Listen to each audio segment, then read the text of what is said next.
Hi, good evening. This is Sista academy. நாம் இன்றைக்கி பார்க்க போகிறது ரேஷியோ அண்ட் ப்ரொபோர்ஷன் அப்படின்னு சொல்லிட்டு டிஎன்பிஎஸ்சியில் இருக்க ஒரு இம்பார்ட்டண்டான டாபிக் பற்றின ஒரு சம். இந்த சம் பாருங்கள். இங்கே வந்து பார்த்திங்கன்னா ratio of boys to girls வந்து பார்த்திங்கன்னா 4:5 அப்படிங்கிற மாதிரி சொல்லியிருக்காங்க.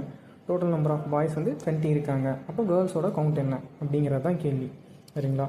இங்கே பாருங்கள், இதில் வந்து பார்த்திங்கன்னா நான் பாய்ஸோட ரேஷியோ எக்ஸ்ன்னு எடுத்திருக்கேன்.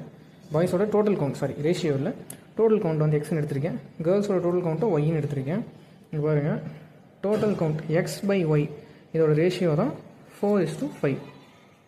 அதை நான் 4/5ன்னு எழுதிக்கிறேன். இப்போ நமக்கு தெரியும் பாய்ஸ் வந்து பார்த்திங்கன்னா 20, கேர்ள்ஸ் வந்து பார்த்திங்கன்னா நம்ம கண்டுபிடிக்கணும். இப்போ 4/5. இப்போ நான் கிராஸ் மல்டிப்ளை பண்ணுறேன். கிராஸ் மல்டிப்ளை பண்ணால் 4 × y is equal to 20 × 5. அப்போது 4 × y is equal to 100. அப்போது y is equal to 100/4. Value 25. அப்போது டோட்டல் நம்பர் ஆஃப் கேர்ள்ஸ் வந்து பார்த்திங்கன்னா 25.